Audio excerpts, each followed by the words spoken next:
शिव पुराण श्री रुद्र संहिता तृतीय खंड 43वां अध्याय। शिव जी की अनुपम लीला। ब्रह्मा जी बोले, हे नारद, तुमको अपने सामने देखकर देवी मैना बहुत प्रसन्न हुई और तुम्हें प्रणाम करके बोली, हे मुनि श्रेष्ठ नारद जी, मैं भगवान शिव के इसी समय दर्शन करना चाहती हूँ।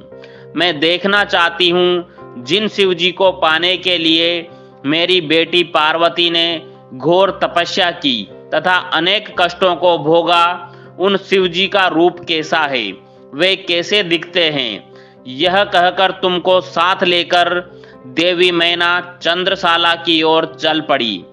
इधर भगवान शिव भी मैना के इस अभिमान को समझ गए और मुझसे व विष्णु जी से बोले कि तुम सब देवताओं को अपने साथ लेकर गिरिराज हिमालय के घर पहुंचो।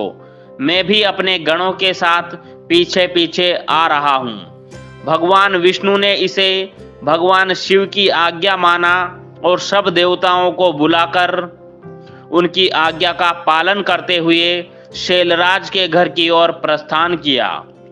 देवी मैना तुम्हारे साथ अपने भवन के सबसे ऊंचे स्थान पर जाकर खड़ी हो गई। तब देवताओं की सजी सजाई सेना को देखकर मैना बहुत प्रसन्न हुई। बारात में सबसे आगे सुंदर वस्त्रों एवं आभूषणों से सजे हुए गंधर्वगण अपने वाहनों पर सवार होकर बाजे बजाते और नृत्य करते हुए आ रहे थे। इनके गण अपने हाथों में ध्वज की पताका लेकर उसे फहरा रहे थे। साथ में स्वर्ग की सुंदर अप्सराएं मुग्ध होकर नृत्य कर रही थी। उनके पीछे वसु आ रहे थे।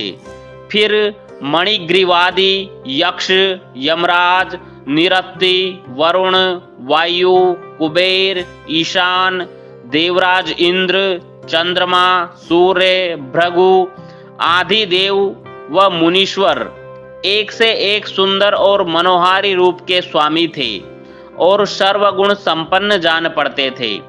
उन्हें देखकर नारद वह तुमसे यही प्रश्न करती कि क्या यही शिव है, तब तुम मुस्कुराकर यह उत्तर देते कि नहीं, ये भगवान शिव के सेवक है।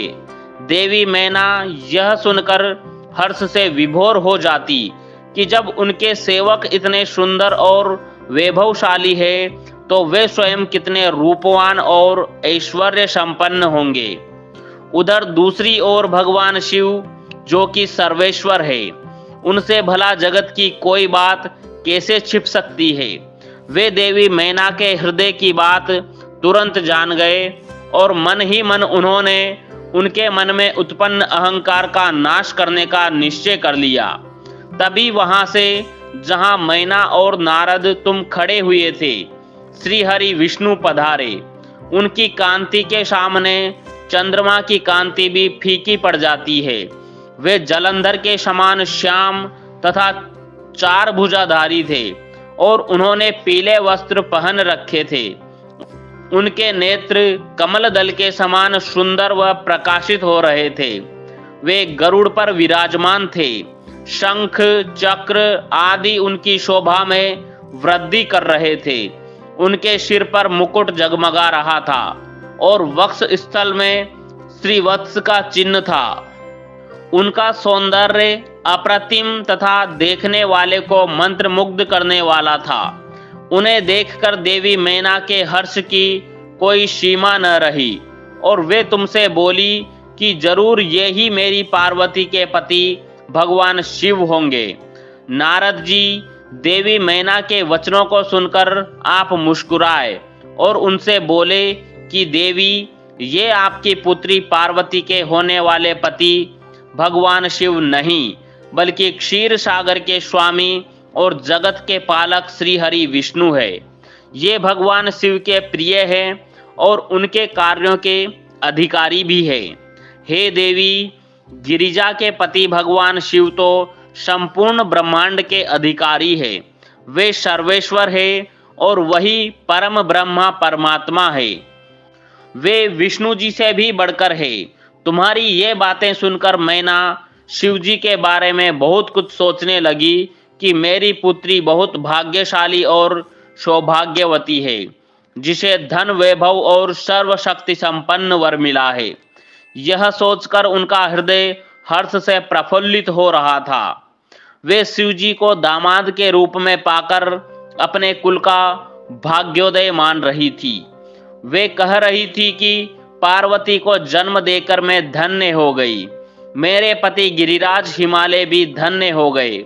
मैंने अनेक तेजस्वी देवताओं के दर्शन किए। इन सभी के द्वारा पूज्य और इन सबके अधिपति मेरी पुत्री पार्वती के पति है। फिर तो मेरा भाग्य सर्वथा सराहने योग्य है। इस प्रकार मैना अभिमान में आकर जब यह सब कह रही थी, उसी समय उसका अभिमान दूर करने के लिए अपने अद्भुत रूप वाले गणों को आगे करके शिवजी भी आगे बढ़ने लगे।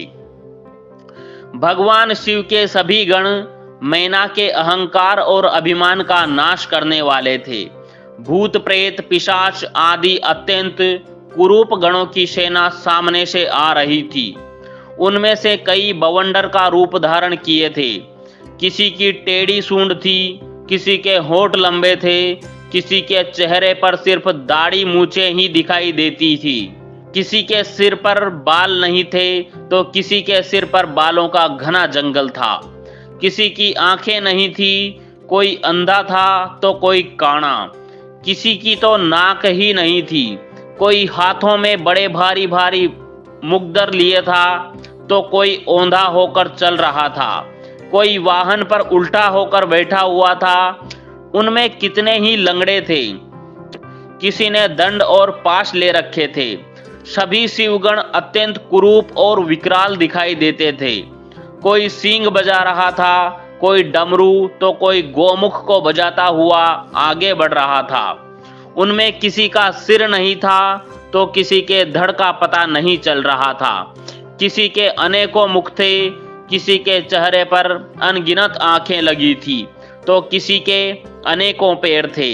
किसी के हाथ नहीं थे तो किसी के अनेकों कान थे तो किसी के अनेकों सिर थे। सभी शिवगणों ने अचंभित करने वाली वेशभूषा धारण की हुई थी। कोई आकार में बहुत बड़ा था तो कोई बहुत छोटा था। वे देखने में बहुत ही भयंकर लग रहे थे। उनकी लंबी चौड़ी विशाल सेना मदमस्त होकर नाचते गाते हुए आगे बढ़ रही थी। तभी तुमने अंगुली के इशारे से शिवगणों को दिखाते हुए देवी मैना से कहा कि दर्शन करना। देवी, पहले आप भगवान शिव के गणों को देख लें। तत्पश्चात महादेव जी भूत प्रेतों की इतनी बड़ी सेना को देखकर देवी मैना भय से कांपने लगी। इसी सेना के बीच में 5 मुख वाले, 3 नेत्रों, 10 भुजाओं वाले, शरीर पर भस्म लगाए, गले में मुंडों की माला पहने, गले में सर्पों को डाले, बाघ की खाल को ओढ़े, पिनाक धनुष हाथ में उठाए, त्रिशूल कंधे पर रखकर बड़े कुरूप और बूढ़े बैल पर चढ़े हुए भगवान शंकर देवी मैना को दिखाई दिए। उनके सिर पर जटाजूट थी और आंखें भयंकर लाल थी। नारद, तभी तुमने मैना को बताया कि वे ही भगवान शिव है। तुम्हारी यह बात सुनकर देवी मैना अत्यंत व्याकुल होकर तेज वायु के झोंके लगने से टूटी लता के समान धरती पर धड़ाम से गिरकर मूर्छित हो गई। उनके मुख से सिर्फ यही शब्द निकले कि सबने मिलकर मुझे छल कपट से राजी किया है। मैं सबके आग्रह को मानकर बर्बाद हो गई। मैना के इस प्रकार बेहोश हो जाने पर उनकी अनेकों दासियां वहां भागती हुई आ गई। अनेकों प्रकार के उपाय करने के पश्चात धीरे धीरे मैना होश में आई। यह अध्याय यहीं समाप्त होता है। अगला अध्याय सुनने के लिए हमारे चैनल को सब्सक्राइब करना ना भूलें। धन्यवाद। ओम नमः शिवाय।